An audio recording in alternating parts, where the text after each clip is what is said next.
Assalamualaikum warahmatullahi wabarakatuh anak-anak. Waalaikumsalam warahmatullahi wabarakatuh. Gimana kabarnya hari ini? Sehat semuanya? Alhamdulillah sehat, Bu. Alhamdulillah. Oke, sebelum mulai pelajaran, kita ingin berdoa terlebih dahulu agar perjalanan pelajaran kita hari ini berjalan dengan lancar, berkah dan barokah.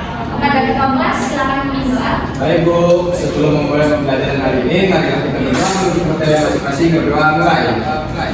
Berdoa selesai.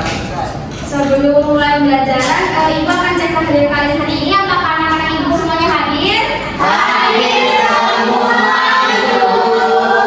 Alhamdulillah semuanya hadir. Ibu sangat senang dan bangga sama anak Ibu. Ya, oke.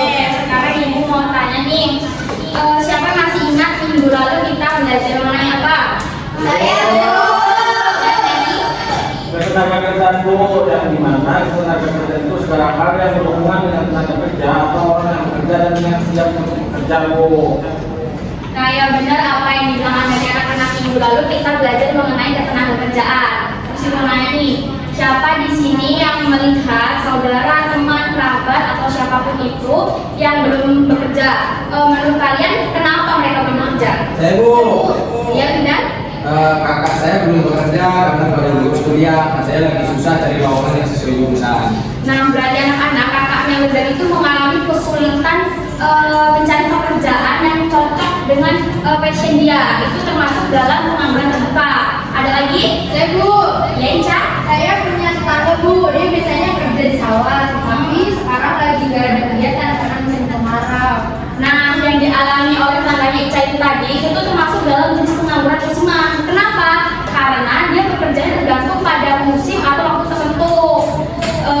Oke, dari kisahnya kakaknya Hilda dan juga tetangganya Ica, maka hari ini kita akan belajar mengenai pengangguran anak-anak. Dan di sini Ibu akan menggunakan model pembelajaran CTL atau Contextual Teaching and Learning. Ibu akan menampilkan sebuah gambar fenomena pengangguran. Nanti kalian berpendapat mengenai dua gambar yang sudah hadir di layar ini. Setelah itu Ibu akan membagi kalian menjadi dua kelompok. Terus Ibu bakalan memberi kalian data pengangguran terbaru 2025 di Indonesia ini. Kalian bisa telaah melalui jurnal, buku paket artikel, data yang kalian temukan di internet. Tapi sebelum mulai pembelajaran, kita SD dulu ya anak-anak supaya semangat kita bertambah. Oke? Semuanya.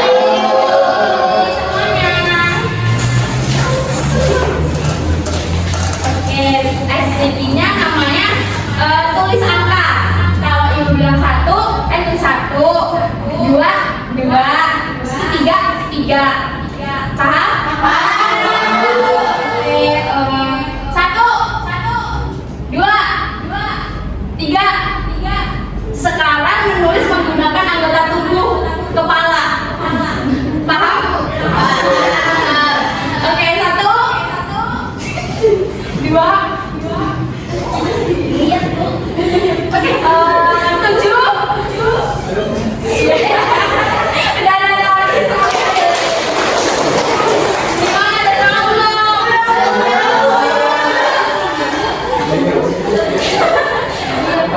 Oke, di sini Ibu ada dua gambar fenomena pengangguran. Ada gambar satu dan gambar dua. Nah, menurut kalian apa yang sedang terjadi pada gambar satu dan gambar dua ini? Terus mengapa orang-orang di situ nggak pada kerja? Sampai bisa? Ya, Anissa?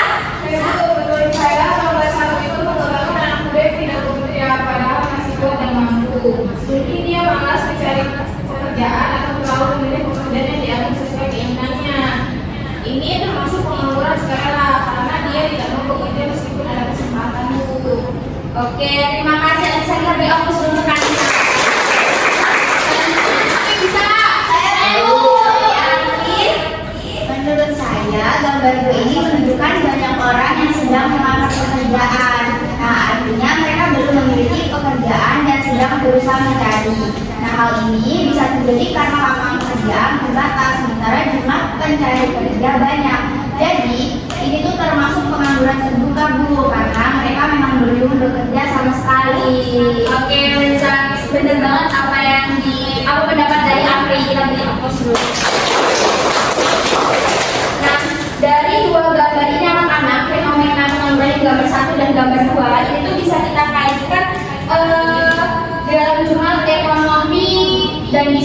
mana pemerintah itu harus mengambil inisiatif untuk mengatasi kendala tersebut guna menyelesaikan masalah pengangguran. Pengangguran merupakan masalah yang rumit dan pemerintah perlu mempertimbangkan bagaimana pendidikan dapat menurunkan angka pengangguran. Suatu negara harus meningkatkan standar pendidikannya jika ingin berubah. Untuk menghasilkan sumber daya manusia yang terampil, pendidik sangatlah penting.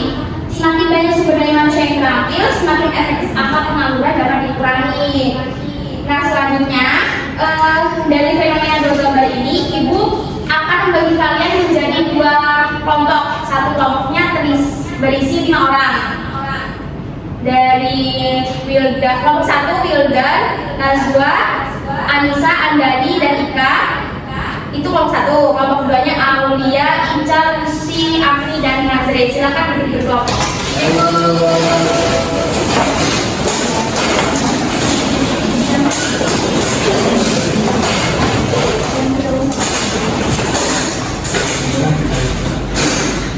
Oke, di sini Ibu punya data pengangguran. Bisa kalian diskusikan bersama rekan-rekan kelompok kalian.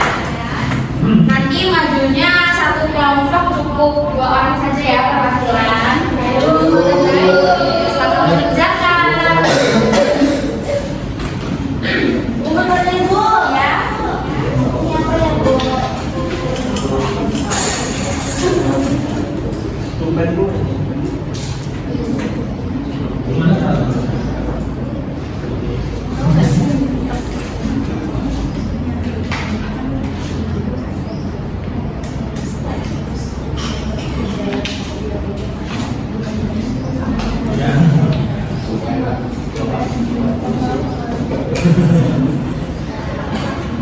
Gimana kelompok 2? Ini Bu mau tanya.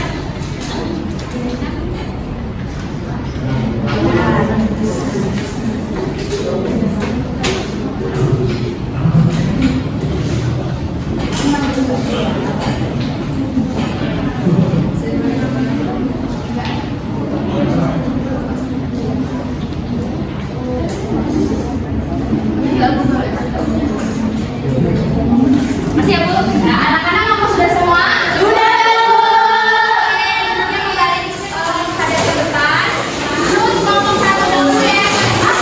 Ayo dulu, silakan ngomong 1.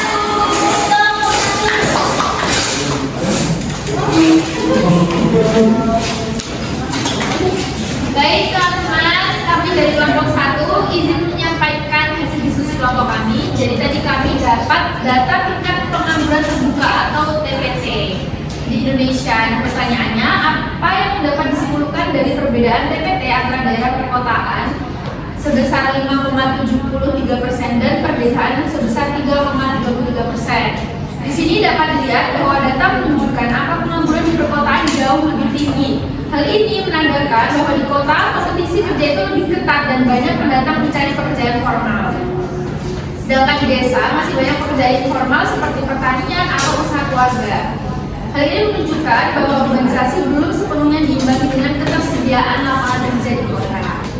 Kemudian selanjutnya yaitu soal nomor 2, mengapa tingkat pengangguran laki-laki sedikit naik dari 4,96% ke 4,98%, sedangkan perempuan justru turun dari 4,60% ke 4,40%. Jawabannya, hal seperti ini bisa terjadi karena sektor industri padat karya yang banyak menyerap tenaga kerja perempuan seperti tekstil dan makanan mulai pulih, sementara beberapa sektor dominan laki-laki seperti produksi atau memproduksi berat masih mengalami perlambatan. Ini menunjukkan adanya perbedaan dinamika gender dalam pendidikan.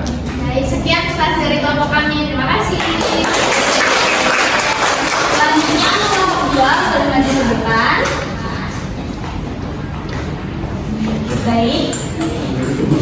Baik, kami dari kelompok 2 akan menyampaikan hasil dari kelompok kami. Di sini kami punya data tingkat pengangguran terbuka TPP dari tahun 2023 sampai 2025 di Indonesia. Ini nah, di sini yang menjadi pertanyaan itu, mengapa kelompok umur 15 sampai 25 tahun memiliki tingkat pengangguran paling tinggi sebesar 16,16% dibanding kelompok umur lainnya? Nah, jawabannya itu, kelompok umur 15 sampai 25 tahun itu memiliki tingkat pengangguran tinggi karena kelompok ini umumnya merupakan lulusan baru atau fresh graduate yang belum berpengalaman dan sedang transisi dari pendidikan ke dunia kerja. Banyak dari mereka masih mencari kerja yang sesuai minat atau jurusan, sementara peluang yang ada itu bagi pemula masih terbatas. Terus nomor 2, pertanyaan kedua, dari pendidikan, kelompok mana yang paling rentan terhadap pengangguran dan apa penyebabnya?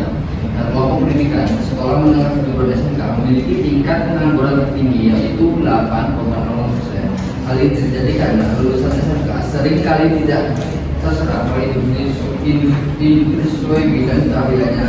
Banyak dari mereka memiliki keterampilan teknis, tapi belum sesuai dengan kebutuhan dunia kerja yang terus berubah, terutama karena digitalisasi dan otomatisasi. Walaupun angkanya menurun dari 8,67% jadi 8,00%. Lulusan SMK masih menghadapi tantangan besar dalam penyaluran kerja dan relevansi kurikulum dengan kebutuhan industri. nah itu tadi teman-teman hasilnya kami. Sekian dari kami.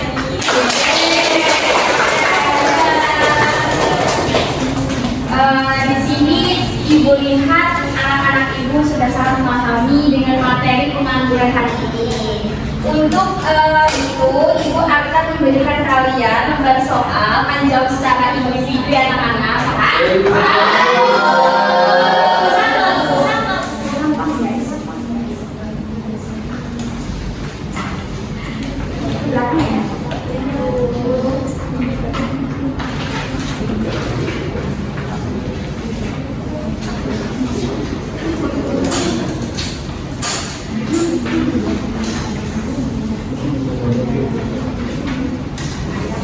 Jangan jawab diskusi anak-anak. Ibu.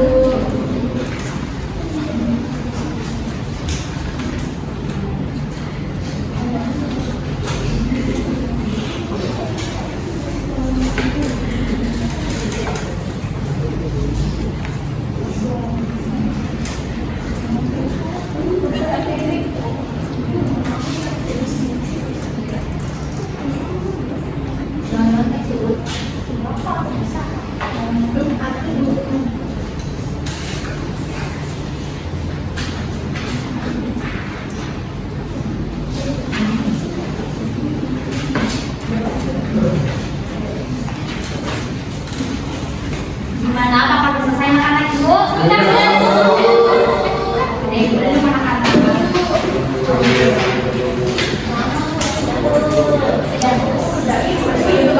yang udah sini kumpul.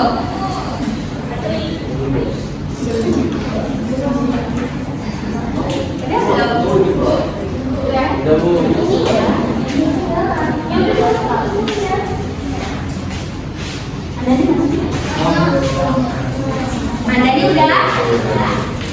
Oke, makasih anak-anak Ibu. Nah, dari materi pengangguran yang kita pelajari hari ini anak-anak, Ibu mau nanya nih, dari mana yang dari fenomena yang Ibu tampilkan tadi, mana yang sering terjadi dengan kalian, terus bagaimana perasaan kalian melihat banyak orang yang kehilangan pekerjaan? Saya Najwa. Di daerah saya, pengangguran paling sering terjadi itu pengangguran struktural dan musiman karena kurangnya lapangan kerja dan keterampilan masyarakat yang sangat terbatas. Banyak lulusan SMA atau SMK yang kesulitan mendapatkan pekerjaan karena tidak sesuai dengan kebutuhan perusahaan. Saya merasa sedih dari pihak ini juga melihat banyak orang kehilangan pekerjaan, soalnya pengangguran bukan cuma soal tidak punya penghasilan, tapi juga bisa membuat keluarga sulit untuk memenuhi kebutuhan hidupnya. Nah, ya anak-anak benar banget apa yang dibilang sama Mawari tadi. Jadi, anak-anak kita tuh bisa lihat bahwa pengangguran itu bukan hanya soal hanya angka, tapi mengikuti kehidupan nyata banyak orang. Karena itu kita tuh penting banget untuk meningkatkan kemampuan berinovasi dan tidak mudah menyerah supaya bisa berkontribusi untuk mengurangi pengangguran di Indonesia ini. Oke, Bu Rasa kalian sangat benar-benar memahami pembelajaran hari ini. Semoga pembelajaran kita hari ini berkah dan bermanfaat dan menambahkan ilmu kita mengenai pengangguran dan menambah pengetahuan kita betapa pentingnya untuk meningkatkan kemampuan diri kita agar di Indonesia ini penganggurannya berkurang drastis, tidak seperti yang data sekarang. Amin. Oke, sebelum menutup pembelajaran hari ini, alangkah lebih baiknya kita berdoa. Boleh anak-anak berdoa, silakan berdoa. Baik Bu, baiklah teman-teman, dengan mengakhiri pembelajaran hari ini, marilah kita berdoa menurut percayaan masing-masing. Berdoa mulai. Berdoa selesai. Beri salam.